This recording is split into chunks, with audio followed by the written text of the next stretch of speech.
پاس بڑی دولت تھی، مگر تیرا باپ نامرد تھا، وہ اولاد پیدا نہیں کر سکتا تھا، اولاد پیدا کرنے کے قابل نہیں تھا۔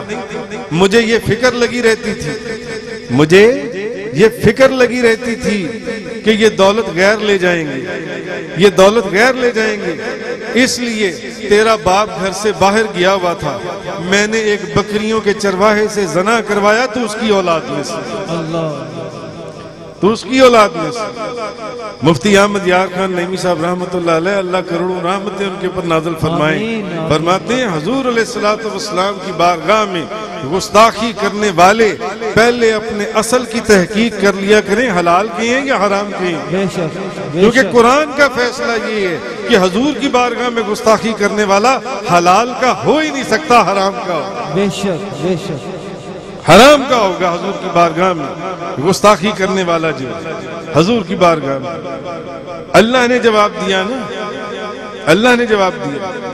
ابو لہب نے صرف ایک بات کہی تھی کہ محمد تمہارا ہاتھ ٹوٹ جائے، تبت یدا ابی لہب و تب، فرمایا ابو لہب تیرے دونوں ہاتھ ٹوٹ جائیں، تیرے دونوں ہاتھ ٹوٹ جائیں۔ ابو لہب پریشان ہو گیا۔ ابو لہب کے دو بیٹے تھے، ایک عتبہ اور ایک عتیبہ۔ ابو لہب نے عتبہ کو بھی بلایا اور عتیبہ کو بھی بلایا، اور دونوں کے نکاح کے اندر حضور کی صاحبزادیاں تھیں، رقیہ اور بی بی کلثوم، بی بی رقیہ اور بی بی کلثوم۔ ابو لہب کے دونوں بیٹے عتبہ اور عتیبہ کے نکاح میں تھی۔ اس وقت تک مشرکین میں جو نکاح تھا یہ حرام نہیں ہوا تھا، یہ منع نہیں تھا، اس لیے جائز تھا۔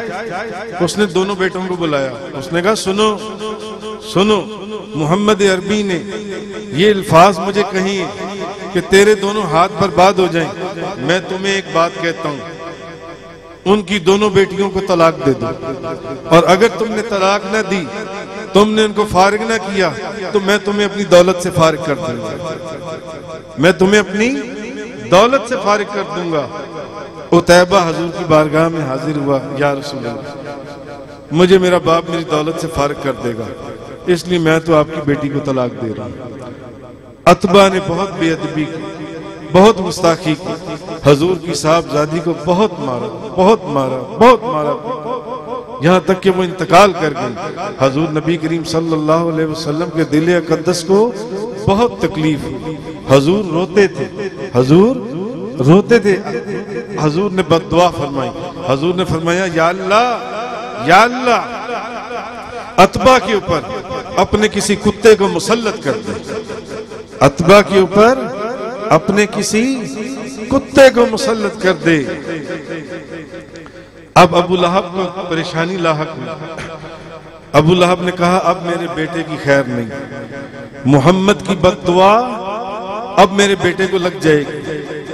ابو لہب نے محافظوں کا ایک گروہ لیا اور اس کو کہا کہ میرے بیٹے کی حفاظت کیا کرو۔ وہ تجارت کے لیے آتا تھا جاتا تھا۔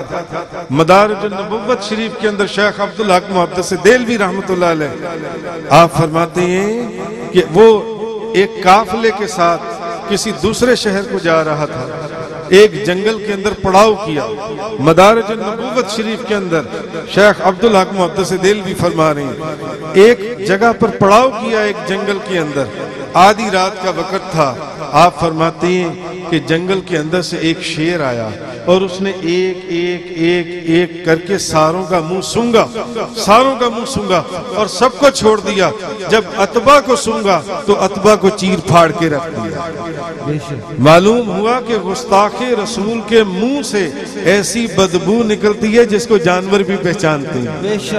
گستاخ رسول کے وجود اور منہ سے ایسی بو نکلتی ہے جس کو جانور بھی پہچانتے ہیں۔ اور مشکات شریف باب الکرامات کے اندر دیکھیے کہ حضور کے آزاد کردہ غلام حضرت سفینہ رضی اللہ تعالی عنہ آپ کفار کی قید میں چلے گئے اور کفار کی قید میں ہیں اور کافروں کا لشکر ایک جنگل کے اندر ہے۔ آدھی رات کے وقت آپ کو پتا چلا کہ مسلمانوں کا لشکر کہیں قریب آیا ہوا ہے۔ کافروں کی نظر بچا کر باہر دوڑے۔ اب آپ چلے جا رہے ہیں اور ایک ایک جنگل کے اندر ایک پگڈنڈی ایک جھاڑی سے ایک شیر سامنے آیا. حضرت سفینہ نے جیسے ہی شیر کو دیکھا آپ فرمانے لگے اے شیر میں اللہ کے رسول کا غلام ہوں, میں اللہ کے رسول کا آزاد کردہ غلام ہوں. اے شیر میں راستہ بھول گیا ہوں, مجھے اسلامی لشکر تک پہنچا دے.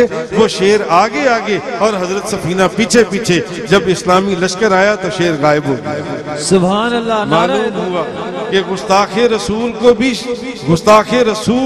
کو بھی جانور پہچانتے ہیں اور غلام رسول کو بھی جانور پہچانتے ہیں. اللہ کے رسول کے غلام کو بھی جانور پہچانتے ہیں, کیونکہ گستاخ رسول کے وجود سے ایسی بو نکلتی ہے جس کو یہ پہچانتے ہیں, اور عاشق رسول کے وجود سے بھی ایسی خوشبو نکلتی ہے جس کو یہ پہچانتے ہیں, جس کو یہ پہچانتے ہیں. جی اصل چیز ادب ہے. بات گستاخ رسول کی ہو رہی تھی کہ جس نے اللہ کے معبود کی بارگاہ میں گستاخی کی. گستاخی رسول یہ ایسا گندا اور غلیظ عمل ہے, ایسا گندا اور غلیظ عمل ہے, اس کی بخشش نہیں ہے. آپ دیکھیں وہ ابو لہب, اب نہ وہ ابو لہب رہا, نہ وہ ابو لہب رہا اور نہ وہ ولید بن مغیرہ رہا, نہ ابو لہب رہا نہ ولید بن مغیرہ رہا. جی مگر نمازی اپنی نماز میں, روزہ رکھنے والا نماز تراویح میں, قرآن کی تلاوت کرنے والا قرآن کی تلاوت کے دوران صبح و شام مشرق و مغرب میں ان کے اوپر لعنت پڑ رہی ہے. کیوں لعنت پڑ رہی ہے؟ ان الذین یؤذون اللہ ورسولہ لعنہم اللہ فی الدنیا والآخرہ. آخرت تک ان پر اللہ کی لعنت پڑتی رہی. نمازی نماز میں, تلاوت کرنے والا تلاوت میں, روزہ رکھنے والا نماز تراویح میں, ان کی اس القابات سے تواضع کرتا ہی رہے. خدا کی قسم, خدا کی قسم, دنیا کے بادشاہوں کے جو مجرم ہیں, دنیا کے بادشاہوں کے مجرم, وہ مرنے کے بعد حاکم کے عطاب سے محفوظ ہو جاتے ہیں. مرنے کے بعد حاکم کے عطاب سے محفوظ ہو جاتے ہیں, بچ جاتے ہیں. مگر اللہ کے رسول کا جو گستاخ اور مجرم ہے, اس کو نہ دنیا میں چین, نہ قبر میں آرام, نہ حشر میں چین, نہ حشر میں قرار. اس کو مشکات شریف کے اندر ہے, آپ بخاری شریف کے اندر ہے, حضور ایک کاتب وحی, حضور نبی